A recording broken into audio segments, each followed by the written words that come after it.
الشیطان الرجیم بسم اللہ الرحمن الرحیم رب اشرح لی صدری ویسر لی امری واحلل عقدۃ من لسانی یفقہوا قولی رب زدنی علما۔ آج ہم آیت الکرسی کے بارے میں بات کرنے جا رہے ہیں۔ آیت الکرسی قرآن پاک کی سب سے عظیم آیت ہے۔ جو شخص ہر نماز کے بعد آیت الکرسی پڑھ لے اسے جنت میں جانے سے کوئی چیز نہیں روک سکتی، لہٰذا کلام کیے بغیر آیت الکرسی سلام پھیرتے ہی پڑھنی چاہیے فرض نماز کے بعد۔ حضرت ابو ہریرہ رضی اللہ عنہ سے روایت ہے، نبی صلی اللہ علیہ وسلم نے فرمایا، ہر چیز کا کوہان اور بلندی ہے، اور قرآن حکیم کی بلندی سورۃ البقرہ ہے، اور اس میں آیت الکرسی تمام آیتوں کی سردار ہے۔ اس آیت کا پڑھنا انسان کو رات بھر شیطان کی شر سے محفوظ رکھتا ہے، کیونکہ شیطان نے حضرت ابو ہریرہ رضی اللہ عنہ کو خود یہ بات بتائی ہے، جس کی تصدیق خود نبی صلی اللہ علیہ وسلم نے کی کہ اس نے کہا، جب تم سونے کے لیے بستر پر جاؤ تو آیت الکرسی پڑھ لو، صبح تک اللہ کی طرف سے تم پر ایک نگہبان فرشتہ تم پر مقرر رہے گا، اور صبح تک تمہارے پاس شیطان پھٹکنے نہ پائے گا۔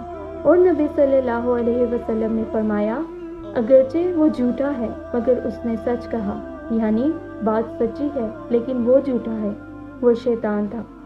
ابی ابن کعب سے مروی ہے کہ نبی صلی اللہ علیہ وسلم نے ان سے ایک بار ان سے پوچھا کہ اللہ کی کتاب میں سب سے عظیم آیت کون سی ہے؟ تو انہوں نے کہا کہ اللہ اور اس کے رسول ہی بہتر جانتے ہیں۔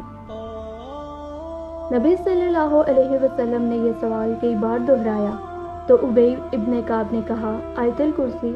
نبی صلی اللہ علیہ وسلم نے یہ سن کر فرمایا، ابو المنذر، تمہیں یہ علم مبارک ہو، اس ذات کی قسم جس کے ہاتھ میں میری جان ہے، عرش کے پائے کے پاس یہ اللہ کی پاکیزگی بیان کرتی ہوگی، اور اس کی ایک زبان اور دو ہونٹ ہوں گے، یعنی اللہ سبحانہ تعالیٰ جس چیز کو چاہے جیسی صورت عطا فرما دے۔ اللہ لا الہ الا ہو الحی القیوم، اللہ نہیں کوئی الہ مگر وہی زندہ ہے، قائم رکھنے والا ہے۔ اللہ تعالیٰ تمام کائنات کو سنبھالے ہوئے ہیں، کوئی الہ نہیں اس کے سوا۔ لا تأخذہ سنۃ ولا نوم، نہیں پکڑتی اونگ اور نہ نیند۔ لہ ما فی السماوات وما فی الارض، اسی کے لیے ہے جو کچھ آسمانوں میں اور جو کچھ زمین میں۔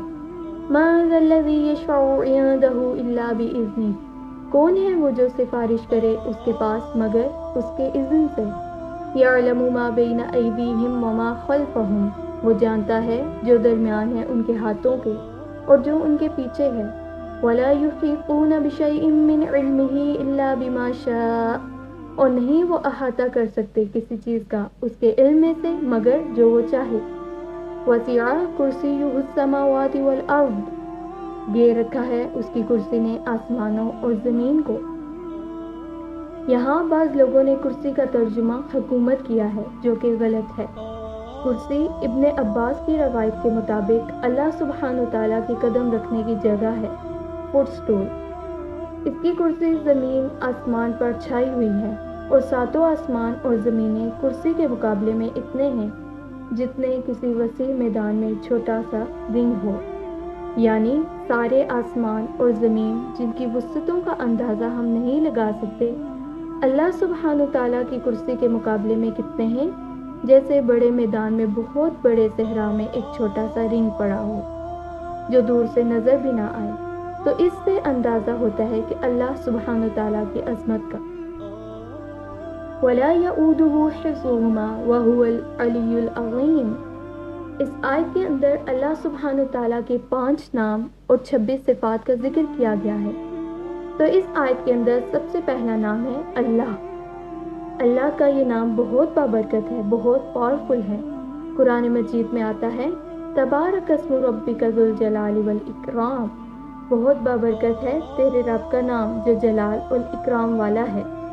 حقیقت یہ ہے کہ انسان کو ہر موقع پر اللہ کو یاد کرنا چاہیے اور اس کے نام کے ساتھ پکارنا چاہیے۔ رسول اللہ صلی اللہ علیہ وسلم نے فرمایا، جب تم رات کو کتے کے بھونکنے یا گدھے کے ہینگنے کی آواز سنو تو اللہ کی پناہ طلب کیا کرو، کیونکہ جو کچھ وہ دیکھتے ہیں تم نہیں دیکھتے، اور جب پاؤں سکون کر جائیں تو باہر کم نکلا کرو، کیونکہ اللہ سبحانہ و تعالیٰ رات کے وقت اپنی مخلوقات کو جیسے چاہتا ہے منتشر کرتا ہے۔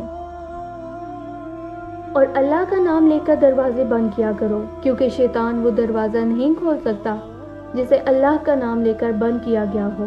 مثلاً کہیں آپ نے اپنی قیمتی چیزیں رکھی ہوئی ہیں اور رات کو گھر کا دروازہ بند کرتے وقت، یا کوئی بھی چیز جس کو آپ محفوظ کرنا چاہیں سب انسانوں سے یا سب جنات سے، تو اس پر آپ اللہ کا نام پڑھیں اور فرمایا بسم اللہ پڑھ کر مشکیزوں کا منہ بند کر دیا کرو، یعنی اپنے برتن ڈھانپ دیا کرو۔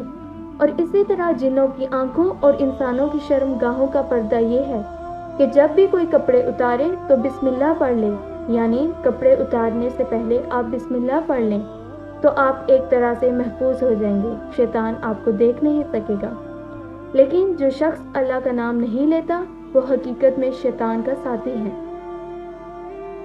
ابن عباس کہتے ہیں رسول اللہ صلی اللہ علیہ وسلم نے فرمایا، ابلیس نے کہا اے میرے رب، تو نے اپنی ساری مخلوق کا رزق واضح کر دیا ہے، تو میرا رزق کہاں ہے؟ فرمایا ہر وہ چیز جس پر میرا نام نہ لیا جائے وہ تیرا رزق ہے۔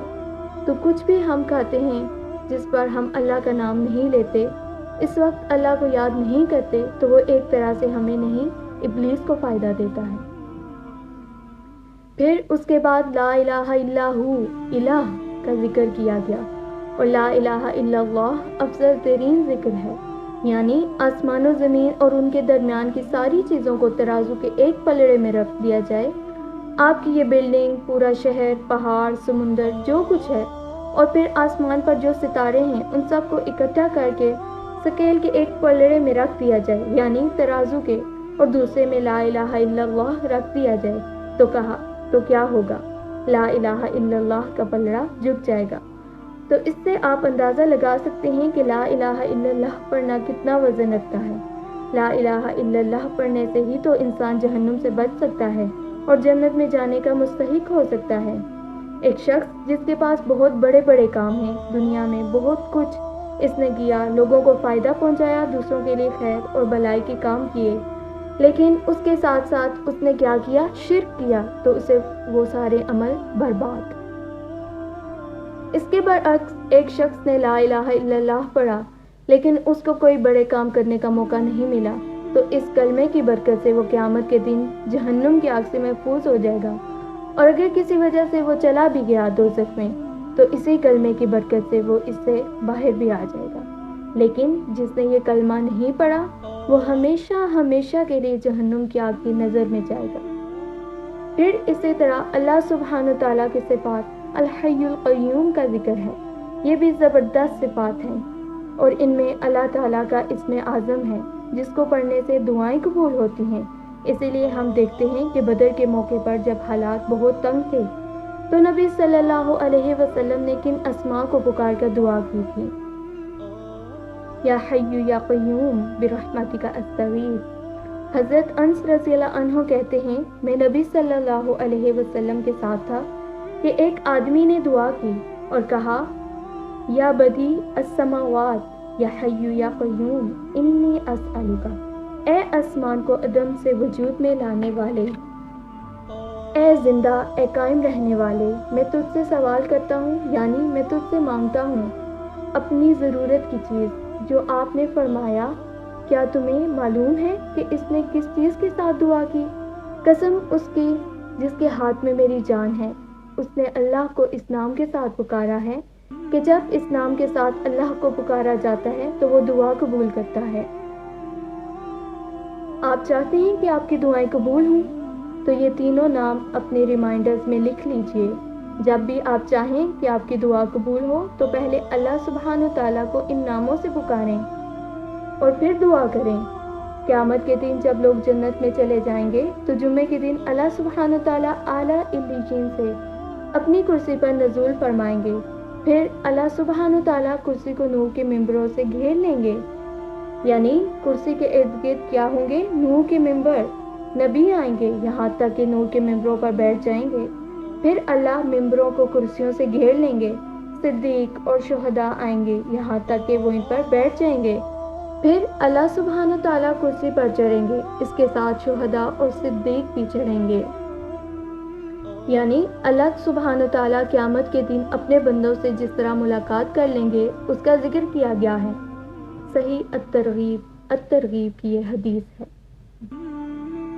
وَهُوَ الْعَلِيُّ الْعَظِيمُ، اور وہ بلند ہے، وہ بہت عظیم ہے، اور حقیقت یہ ہے کہ اللہ سے بڑی کوئی بھی چیز نہیں۔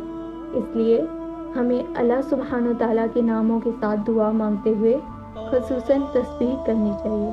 فسبح بسم ربک العظیم۔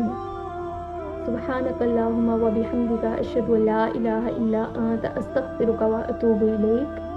السلام علیکم ورحمۃ اللہ وبرکاتہ۔